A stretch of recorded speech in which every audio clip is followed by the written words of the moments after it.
दोस्तों, आज हम सब युवाओं के इंस्पिरेशन, आदर्श और भारतीय बिजनेसमैन रतन टाटा के बारे में बात करने वाले हैं।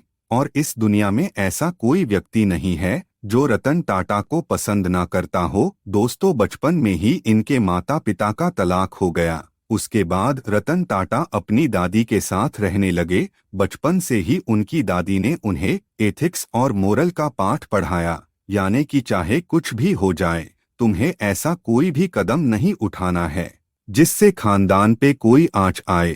और इसको रतन टाटा आज तक फॉलो करते आए हुए हैं। अपनी हाई स्कूल की पढ़ाई खत्म करते ही रतन टाटा ने अपने हायर एजुकेशन के लिए अमेरिका के कॉर्नेल यूनिवर्सिटी में एडमिशन लिया। ग्रेजुएशन कंप्लीट करने के बाद उनको आईबीएम से जॉब ऑफर हुआ। तब आईबीएम उस वक्त दुनिया की सबसे बड़ी कंपनियों में से एक थी। कुछ महीनों के लिए रतन टाटा ने आईबीएम कंपनी में नौकरी भी की, लेकिन उनकी दादी की तबीयत खराब हो गई थी। उसके चलते उन्हें भारत वापस लौटना पड़ा। भारत वापस आते ही रतन टाटा ने टाटा स्टील में काम करने लगे, पर यहाँ काम करने में इनका दिल नहीं लगा। जब यह बात उन्होंने जेआरडी टाटा से कही तो उन्होंने नेल्को कंपनी को संभालने के लिए रतन टाटा को दे दिया। नेल्को कंपनी इलेक्ट्रॉनिक सेक्टर में काम करती थी और वह उस वक्त बहुत लॉस में चल रही थी। दोस्तों, अब यहाँ आता है ट्विस्ट। रतन टाटा ने नेल्को कंपनी को टेकओवर करने के बाद कंपनी में हो रही गलती को ढूंढने के लिए रतन टाटा ने कंपनी को एनालिस करना शुरू कर दिया। एनालिस करने के बाद ग्राउंड लेवल से लेकर टॉप लेवल तक उन्होंने बदलाव लाया। रतन टाटा की ओनरशिप के अंदर नेल्को कंपनी के सारे डेफ्ट क्लियर हो गए और यह कंपनी फिर से प्रॉफिट मेकिंग कंपनी बन गई। दोस्तों, 1991 के बाद से रतन टाटा की असली जर्नी शुरू हो गई, जब वो टाटा कंपनी के चेयरमैन बन गए। जब रतन टाटा चेयरमैन बने तो उस वक्त कई सीनियर्स का मानना था कि रतन टाटा इस पोस्ट के लिए लायक नहीं है, लेकिन जेआरडी टाटा ने किसी की भी बात न सुनते हुए रतन टाटा को टाटा कंपनी का चेयरमैन बना दिया। और इसके बाद रतन टाटा की लीडरशिप की यात्रा शुरू हुई। रतन टाटा पहले से ही विजनरी इंसान थे और अब तो उनको ऐसा मौका मिल गया था अपने विजन को इम्प्लीमेंट करने का। अपने विजन और अपनी मेहनत के दम पर रतन टाटा ने टाटा की सारी कंपनीज को प्रॉफिट मेकिंग कंपनीज बनाया। दोस्तों, रतन टाटा विजनरी इंसान होने के साथ साथ एक मास्टर कम्युनिकेटर भी थे, जिससे वे अपने आइडियाज और विजन को सही तरीके से दूसरों के सामने रख पाते थे।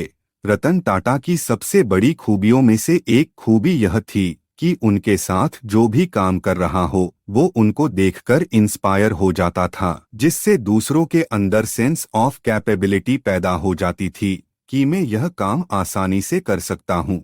और यह एक ग्रेट लीडर की निशानी होती है। 1998 में रतन टाटा ने कोड ऑफ कंडक्ट को इंट्रोड्यूस किया, जिसके मुताबिक हर टाटा कामगार को सेम रिस्पेक्ट मिलेगी। बहुत सारे कामगारों ने कोड ऑफ कंडक्ट को साइन करने से मना कर दिया, लेकिन रतन टाटा ने हार ना मानकर सभी से इस कोड ऑफ कंडक्ट को साइन करवा ही दिया। अब जो मैं किस्सा आपको बताने वाला हूँ वो शायद आपने कहीं पर सुना या पढ़ा होगा। दोस्तों, मुझे यह लगता है कि इस किस्से के बिना रतन टाटा की कहानी कंप्लीट हो ही नहीं सकती। किस्सा कुछ ऐसा है कि साल 2000 में रतन टाटा का ऑटोमोबाइल सेक्टर बहुत ही लॉस में चल रहा था।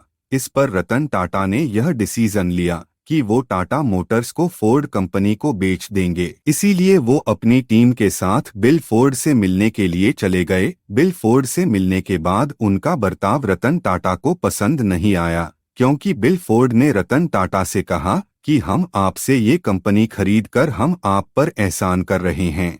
रतन टाटा को यह बात बहुत चुभ गई। उसी रात रतन टाटा ने अपनी टीम के साथ भारत वापस लौट आए और यह डिसाइड किया कि वो अब अपनी यह कंपनी नहीं बेचेंगे, बल्कि इसे ग्रो करेंगे। और उसके बाद उन्होंने अपनी सारी ताकत को टाटा मोटर्स कंपनी में लगाया और इसके चलते कुछ ही सालों में टाटा मोटर्स एक प्रॉफिटेबल कंपनी बन गई। उसके ठीक 8 साल बाद फोर्ड कंपनी बहुत लॉस में जा रही थी, क्योंकि उनकी कार कंपनी जगुआर और लैंड रोवर कंपनी लॉस में जा रही थी।